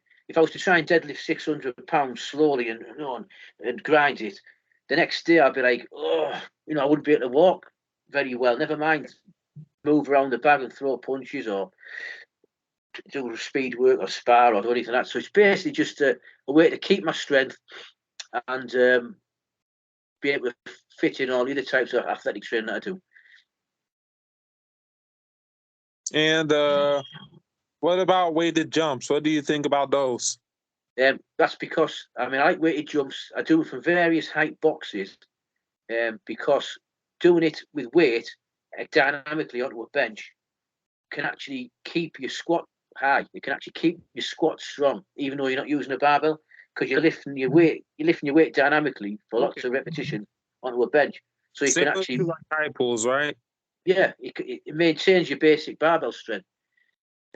then I can test the strength later on. And strength with the barbell is not far off, but it allows me to do other training as well. See, if you just do basic powerlifting training, you're going to be sore all the time, and that's why a lot of powerlifters and they're just not very athletic. They can't do anything, which Yeah. is like it's the antithesis of what really it means to be in shape. To be in shape, you should be able to do a lot of things. If all you can do is like lift and then you're sitting around for the rest of the week, you can't move. It's Yeah. like that's a very specialized approach, isn't it? Which does there's more to life than just doing that. So I like to do a wide variety of different exercises, and these basic explosive movements that you've just mentioned there, they help maintain that strength. So I can go in, and if I wanted to squat 500 pounds, I can do without hurting myself. So like, but then as well, I can do the other stuff that I couldn't do before. So it's just a way of fitting it all in, Toby, really, without leaving myself too sore. Yeah. No problem. And who are your favorite athletes when it comes to athletes in general, and especially when it comes to like the physical freakiness, when it comes to the physique, the strength, the power, and even the intensity? Which athletes are like some of your favorites? Um, I like in different spots. I mean, I like if we talk about all rounders. I think Mariusz Pudzianowski takes some beating. Mariusz Pudzianowski, yeah, yeah. I think he's he's sort of like done everything. He's been the world's strongest man. He's got the physique. He could win bodybuilding shows with it. He's a professional MMA fighter. He's I think he's a black belt in karate. He can do a lot of things. He's a good all round athlete. I would say Pudzianowski, yeah. And so like really built. Yeah, that's what I'm saying. So he's like, he's a great all round and athlete. Yeah. and yeah, I mean the strong man, you want the titles, the MMA, he's athletic, man. Yeah. That's amazing. And what's your thoughts about intensity, like training intensity and intense people and controlled intensity? And who do you think are the most intense lifters or people in general? Um, intensity.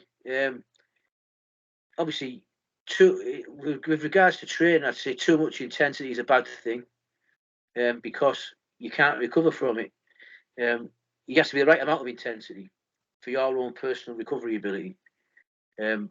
As for athletes that are intense, um, bodybuilders, the most intense bodybuilders probably got to be either Dorian Yates or Mike Mensa. Um, they're the most intense. Obviously, the training would necessitate that, really, just the high intensity. Um, but I like intense training with moderation because of the age that I'm at and the fact that I'm trying to do lots of other things. Like you say, I want to do other athletic stuff, so I can't be too intense with weights, otherwise it will slow me down too much in terms of soreness and recovery. Yeah.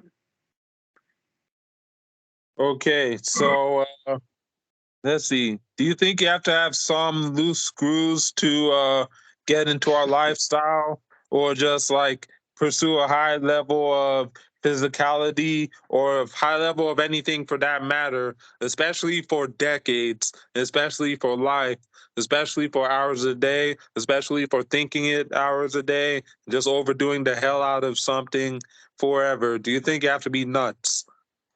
Yeah, I would say you have to have I would call it a propensity for physical exertion.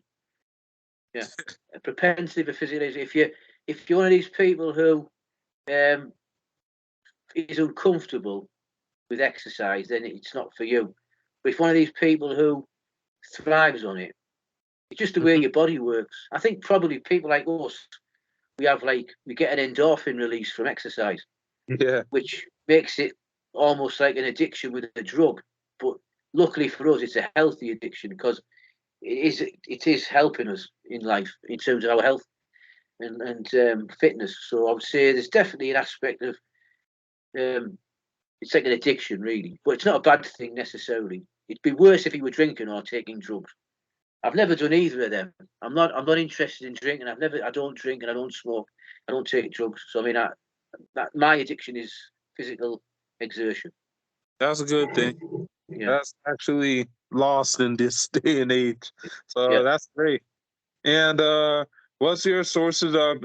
What do you think about the sources of information then, and the sources of information now, and then coaching information then, and then coaching information now? I think everything's better now in terms of information. Everything's better now. Just the trouble now is it's separating the truth from the nonsense. And if you're a rank beginner, you're more likely to go to somebody who you like the look of, because we're visual creatures, aren't we, human beings? Yeah. And when you're young, it's especially that way because you're not very wise. Yeah. Well, I don't mean you. I mean No, people I who are know young. you're right. You're Yeah, right. yeah, You're yeah, right. You're yeah. saying that it's you're right. Yeah, so, And yeah. me, I was a young idiot back then, to the extent that when I was in high school, just my early years of training, just learning everything, I saw Terrell Owens, the football player. He was advertising resistance bands. And I was like, okay, Terrell T.O., the football player, is doing resistance bands. If I do resistance band training, I'm going to look like him. Not Yeah, knowing yeah, that and then, of course, my classmates who actually lifted, they actually debunked the others in the football team. They actually debunked it. And they're like, okay, T.O. actually lifted before he used the resistance bands, Toby. yeah, Come on. yeah, So yeah, yeah, yeah. we were naive at one point. Yeah, That's lack of experience. yeah. That's right. You know what I mean. So that's you've hit the nail on the head there, Toby. Anyway, yourself. So yeah, Yeah. I remember being that naive. And I'm still naive when it yeah. comes to some stuff, but I'm not completely naive at all. But you know, You I'm soon a lot less learned. Yeah, I'm a lot less naive at, but there when you lack experience in some things, or just don't yeah, it's just lack of experience. You tend to be naive because you don't know. Or just not just yeah, lack of experience, but lack of knowledge, especially in yeah, something that's not your field or your lifestyle, you know? yeah. Absolutely. Yeah. But anyway, I guess like what do you think about the magazine ages of the information? Um, I think the information when I first started was mainly bodybuilding related. There was some good articles. I've got magazines still stored away somewhere in the house. And what I found in bodybuilding magazines, you learnt a lot about nutrition back in Hmm. the 80s, the late, like the late 70s, 80s, the Yeah. 90s. There was good articles about nutrition. So that was a good thing because you learnt about how to eat for best results in terms of your health and your physique and whatnot. But in terms of training modalities, it was like really quite very basic. There was a stage where it went through where everything was minimalist. Oh, don't train arms, just do rows and just do chin ups. Don't train calves. Don't do any direct hamstring work, just squats and deadlifts. And of course that works, but only to a certain degree. You get a lot of weak areas, lots of muscle imbalances. So the articles in the magazines, they were more, I would say, beneficial for diet. The training advice wasn't brilliant. Um, Yeah.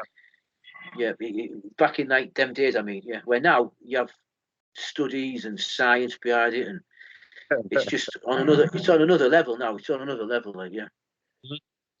And I guess this goes in with it. What do you think about supplement companies and supplements in general? Well, the only supplements I take are for health, which is vitamin D3, vitamin K. I say collagen powder, vitamin C, zinc. I take fish oil, and that's it really. I mean, all the rest of it I get from food. I mean, there's quite a few supplements there, but it's not like vitamins. We know vitamin C as a use. We know zinc picolinate as a use. We know vitamin D is good. Vitamin K2 is great for your blood clotting and whatnot. Fish oil is great for your healthy cholesterol levels, etc. So there's a reason I don't take supplements to build muscle because we know they don't work. It's stupidity. Yeah. No, yeah.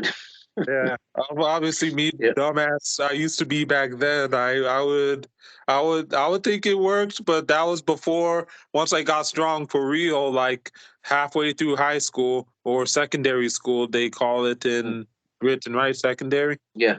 That's right. But Yeah. yeah, halfway through, when I was actually doing calisthenics, I was actually building muscle, and then I got into powerlifting my last year. Even though I did, my first 2 years was just experimental, and I really was focusing on school, and Yeah. just long story, just didn't have a ride to go to the gym. It was my early research days, but I did know that I would get into powerlifting as soon as I wanted to. Like Yeah. honestly, like when I was still 14, that's when I did the power list for the first time. But then I didn't Yeah. do it since. And then Yeah. then after that, it was just like, all right, I'm getting strong for the first time. I enter university my freshman year, the first year. I was getting strong, so and then I really realized, hey man, I was like, all right, I learned, thank God, that the supplements are just pixie dust, that all Yeah. I need is food, all I need is the power lifts, all I need is calisthenics, just get as strong as stupidly possible at every single Yeah. one of them. So I learned early, Yeah. even before people started knowing the information. Yeah. And this was Yeah. I like back think in you. 2009, 2010. Yeah.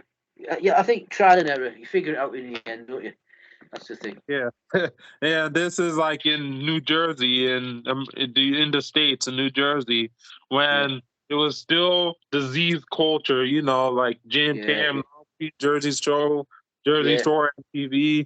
when it was training arms, training abs, training chest, not squatting, not deadlifting. Yeah. Powerlifting was the last.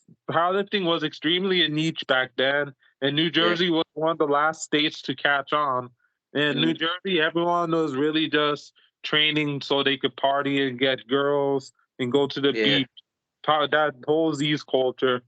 And the Yeah. only ones who really powerlifted were the ones doing it for football, or the rare few that were doing strongman or powerlifting as a niche. Otherwise, and the very few who bodybuilded severely to squat Yeah. and sometimes deadlift for their sports. Otherwise, you wouldn't see people my age at that time do that stuff at Yeah. all.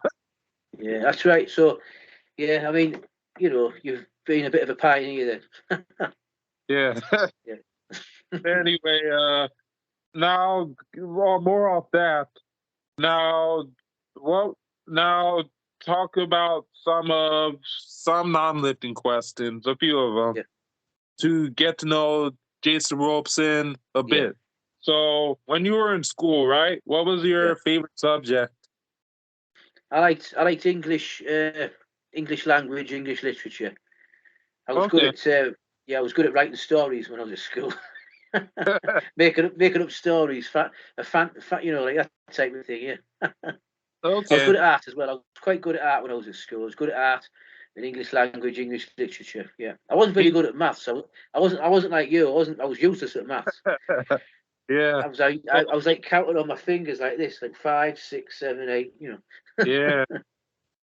I didn't like. I like reading and stuff, but if it's something boring, I wouldn't Yeah, like read it, or I wouldn't yeah, focus. I'm good yeah, at writing stuff, and my yeah, art is okay. I didn't really develop it. When it yeah, comes to math, theoretical math is what I studied in yeah, university, but it wasn't my thing. But me, I yeah, like the mental math. I like calculating. Like yeah, even when I work out, I just think about workouts on the spot because I could just play with numbers. yeah, And when I do my clients, it's just on the spot. yeah, And when it comes to let me see, English, yeah, I can see definitely English being your favorite. I yeah, mean, you articulate speech really well. You yeah, articulate your thoughts really well. You're very descriptive, it seems, especially in the comments. I like, okay, this guy could express himself and all. I didn't know about the I didn't know about the art bit. That's pretty interesting. That's yeah. pretty cool, actually. Yeah. I mean, it's a while since I've actually drawn. I used to like try and drawing cartoons. I used to like reading the Marvel comics. I would try and draw the characters. It's just really a collection of circles, like big shoulders, big arms. It's all circles, isn't it? The human physique. So it was like quite easy Yeah, to draw, really. Like, yeah, of course, man. yeah. And when it comes to music you listen to when you're lifting, what type of music would you like when it Yeah, comes to exercising? I'm You quite like eclectic. I'm quite hardcore eclectic music? on. Yeah, I'm eclectic on that one, which is like a variety of different types, like rock, you know, Okay. dance Some of music, your garage, house. Yeah, a lot of different types. some Like of loads your of favorite bands, some of your favorite go-to tracks, a few off your oh, head. Ace of Spades, Motorhead, um, a lot of Guns and Roses. Like the typical Welcome to Oh, the Jungle. The Giuseppe. sit this. Yeah, yeah. I like listening to the garage house music and some type of I can't tell you the names of them. I just like this. I like them. I like this. I can't tell you any. I mean, I was into the house music back in the 80s. Like the Farley Okay. Jackmaster Funk and all that, and the underground house. Farley Jackmaster Funk and Pretty much my Frank. dad's era. He had Yeah, like a lot of yeah, records when it comes to that. yeah. So Frankie Knuckles. Yeah, that type of thing. Yeah, yeah. mhm. Brilliant. Just part of my youth, really. It's going back to when like what 40, 35 years ago, 40 years ago. So it won't be very popular amongst younger people, but it's Yeah, just a nostalgia thing to do with age. You see, yeah, that's very true, man. And me, obviously, a lot of what I'm into and a lot of what I do is, especially whether it's music, hobbies, or whatever, it's not yeah, like most people my age at all. yeah, It's extremely unique, yeah, but it's kind of different. So, yeah. but anyway, like, what are your favorite lifting films or entertainment or sources? What you mean on social media or just? Uh, Just whether it's favorite lifting entertainment on social media, like maybe like what channels you like to watch or what social media or whatever like fires you up to watch, or whether it's lifting or even like actual films, documentaries, whether it's some you're growing up watching or stuff you watched recently, which are some of your favorites? well, obviously on YouTube, I just really go towards at the moment. Funnily enough, you might not believe it, but I like go towards the um, paranormal things, things paranormal activity, whether it be Okay. ghosts, spiritual things, ghosts, That cryptids. like general Um, interest or like inspires you to lift a bit, or is it or general? it doesn't. It's just another interest, really. I mean, what inspires me to lift really is just um, whatever comes up in my recommended feed. I mean, I don't really. I mean, obviously, I've subscribed to you, and your videos come. I watch them, and obviously other people as well. Yeah. What I don't really subscribe to that many channels actually, but things Yeah. come up. I mean, I used to like watching. I think social media, Toby, it creates drama to get views. I mean, for example, the beef between Eddie Hall and Thor, that Yeah, boxing thing they had going. I don't Yeah, follow any of that. I think it's childish, actually. Just yeah, shut up the yeah, videos, man. yeah. I think a lot of that could be he's doing it to sort of. It's like wrestling where Yeah, one's the heel and one's the where you just like if I if, mean, if people are in, it's yeah, childish, yeah, actually. yeah. They're If both people, strong for whatever reasons they're yeah, strong. But I yeah, guess more of the young crowd kind of wants to see the beefs, but it doesn't yeah, thrill me. I have nothing against either of them. I don't even know them personally, first of all. And it's just like, yeah, okay, you're both accomplished, just do what you want, yeah. you know? Yeah, I think when you say motivates me, nothing really more. I see. This is true. This you just made me think of it when you said it there. Motivation. It's not motivation is no good for weights. It's got to come from within, hasn't it? Like you've got to see it as your just you. It's what you do. It's what you are. You don't need it for any. No one else can get you to do it. So I don't watch anything to motivate me. I've never been that way. It's Yeah, just innate. Like yeah, I want to wake up. I want to just lift weights. I yeah. want to do this. I It's want to do it's that. and if I don't Yeah, want to do it, it'll be hard. That's the yeah. way. So I mean, That's the way yeah, I'm but wired. Since yes, I it's the best because the thing is, doing that, you'll always be involved in some sort of physical activity, which means you'll have a better chance of keeping hold of your health as you get older, you see. So if you Mhm. need external stimulation from somebody to get you to go to the gym, you're not Yeah, going. How can that last? It can't last a lifetime, can it? So I think it has to come from within. It has to be what you feel is you have to yeah, do. It's like it a really calling. comes from Yeah, within, really. But yeah. I So, mean, but like also like documentaries and stuff. Any documentary you yeah. like? Well, I like Like documentaries in lifting one? paranormal. Like, it's got nothing to do with lifting. I mean, there's no real documentaries in lifting. The only documentaries that come about with lifting are investigations into drugs or people Pure die. Dog Master. Did you Yeah, watch I that mean that was I watched that one. Yeah, that was I like that, but they're few and far between. I mean, there's like that's Mark Bell. He's made that video, that documentary was brilliant. I Yeah, mean, that it's was like very enlightening. I watched that one in high school. I was like, man, number one, you're making the case really easy for me to want to use Yeah, stuff. But that yeah, was back then, and I was like, yeah, all right. I was like, this is the most awesome stuff I've seen, and I yeah. even watched I mean, it yesterday to this day. So that was like back in. I watched that movie like back in 2009. Of yeah. course, What back it is. then It's yeah, I was hating that stuff, but I was like, wow, this is what I want to do. yeah. I mean, it just what it did when I watched that documentary. It just validated, or well, rather verified everything that I knew anyway. Yeah, I mean, I knew what. I mean, there's nothing. I didn't learn anything from that that I didn't know. But because somebody like an expert like Mark Bell was saying it, you thought, oh, it must be right then. If he says it must be right, because I always knew they were all on things. I mean, you just know, don't you? It's yeah, common I knew sense. that the Yeah, first time I really truly got into the lifestyle, beside wanting to be strong, like since 7 years old, because bullying and stuff, yeah, and then throughout school, I want to be like, you know what?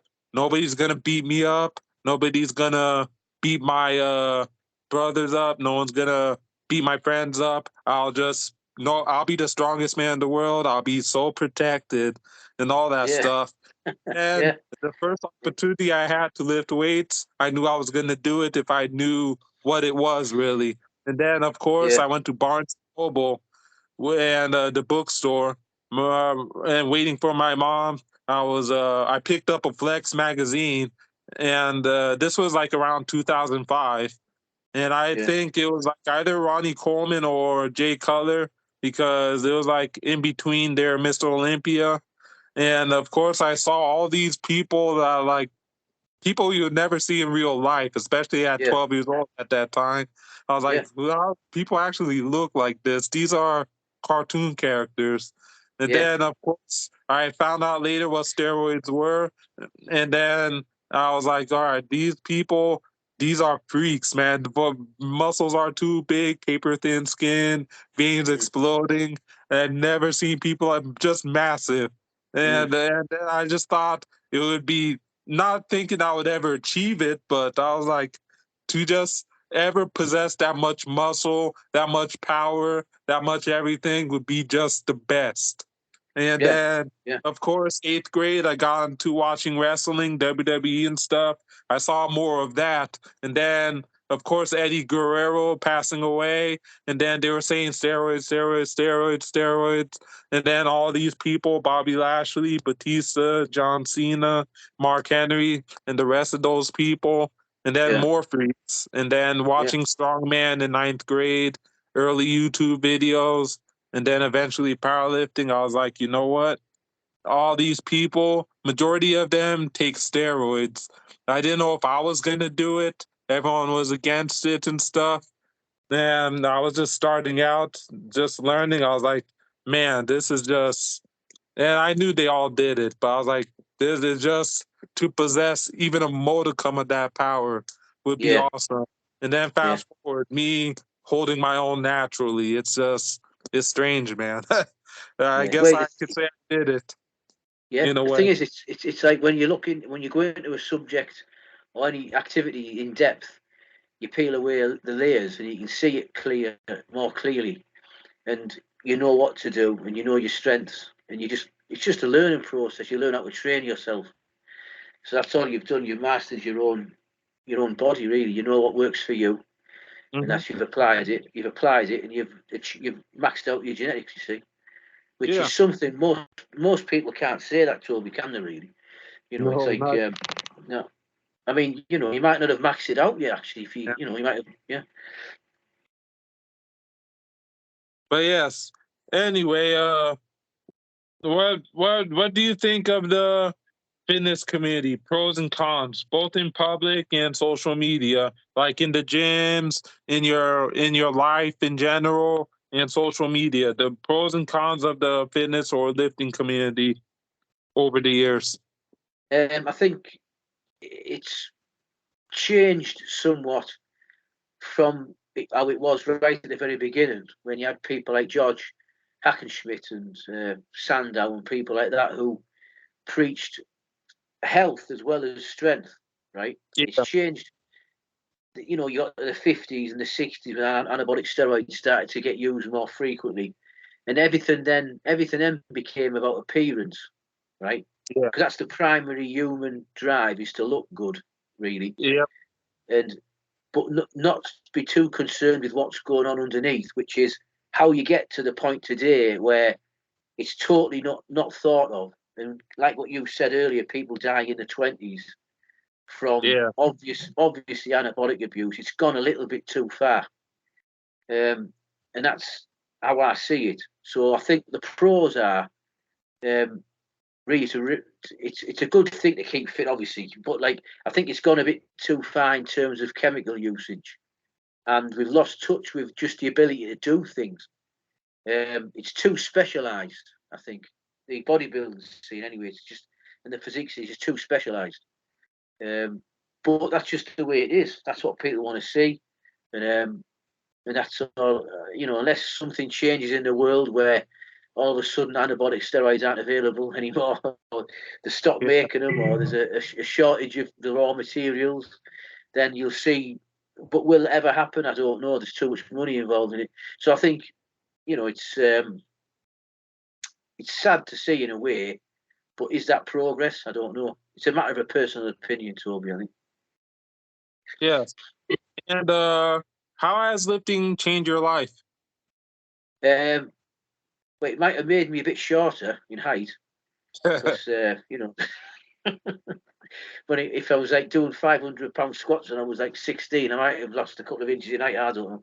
But to be serious though, I think it's made my life a lot better.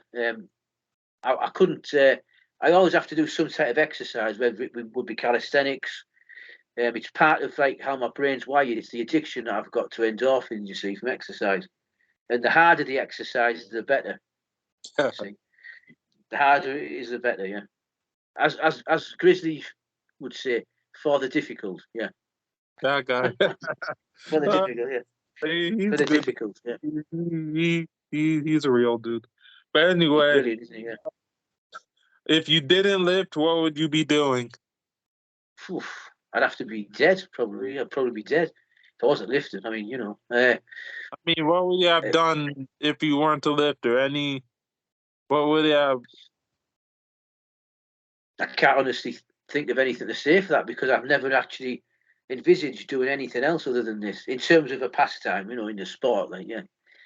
Um, I mean, obviously, if I hadn't lifted weights, I would have probably gone into some other sport, some physical sport, probably a contact sport like mixed martial arts or boxing or something like that. But I wouldn't have. I would have still. It would have been exercise. It wouldn't have been just sitting around doing nothing or whatever. It would have been something physical. Yeah. All Yeah. right. So, what other passions and skills do you have, and what don't we know about you? Well, passions. Like I say, I mean, I wouldn't say it's a passion, but it's a passing interest. I'm interested in the paranormal and Okay. like the more spiritual things in life, like what is the meaning of life? What is consciousness? All these Okay. deep questions. Yeah, I'm Well, interested in all that because Yeah. Yeah. So I mean, things like that. I watch a lot of, this quantum physics and things like that, and string theory, the nature of reality. I'm very interested in that. It's far beyond my scope of understanding because I'm not particularly well educated, but I do my best to try and understand it. People like Yeah. that too myself. Yeah. I'm very impressed. Yeah. I mean, Alright, yeah. so coming to the conclusion, do you have any words of wisdom? Or what would you tell a younger Jason Robson? And what words of wisdom do you have for the audience? I would say when it comes to lifting weights, remember technique's very important. Technique. Don't overbulk, but don't be scared to eat, and be sensible. Stay away from anabolic drugs until you really, if you just stay away from them totally. But if you feel as though you're going to have to use them, if you feel compelled, and you feel as though you're going to get something out of it in terms of a payback, then analyze it very closely and see if it's worth your while doing it. Yeah. And obviously, don't be scared of hard work. A lot of the younger people don't like to eat. That's the thing. When I first started trying to give information out on YouTube, when I first opened my channel, people would ask me advice, and I would say, what your dimensions, and they might say I'm 5'10" and I weigh 150 pounds. I want to try and squat 500 pounds. Well, I'd say straight away, you're probably going to have to weigh at least 200 pounds to do that. Mm-hmm. Oh, how do I do that? They're scared to eat. They're scared. You can't be strong without being big, really. That's I mean, true. if you're short, yeah, you've got to be thick, right? Yeah, you I have to have mean, the yeah, you got to get your. But simple things like that, they won't do it, so they're never ever going to make any progress because they won't eat. You've got to bulk to a certain degree. I'm And not saying you have to be like, yeah, unfortunately, the people who do like to eat, guess what? yeah, Don't exercise. yeah, yeah, that's right, yeah, exactly. So it's like it's We not the a ones that perfect world at don't all. Yeah, exercise. yeah, absolutely. So there's So they simple things. being Yeah, a sport for fat pieces of like us to just go be heavy and lift. yeah, that's right. Yeah, yeah. I'm following the grizzly method. The grizzly method now, For the difficult. In permabulk, fact, he could permabulk. say Yeah. that. He only says one word, and Yeah. that's he just screams it. Ah. He doesn't even talk, man. I don't think he No, he talks. doesn't. He No. just that's He it. just growls. He just growls. Yes. He just screams. Anyway, this is a Yeah. great talk, Jason. Yep. Hopefully Thanks, this Toby. Yeah. uploads this time, Yeah. and we'll see it tonight. And it's a pleasure, man. All Yeah. these Thanks, years, Toby. Yeah. man. Appreciate it. Good epic chat, a lot of Yeah. information given, and I'll post your social media below and Yeah. stuff. And until another one, we'll keep in contact. All right. Yeah. Appreciate that, Toby. Thanks very much, mate. Take care. I Cheerio now. just hope it saves. Have a Yeah. good one, man. Well. Yeah. You It too, will. Toby. Thank you. Take care. Bye now.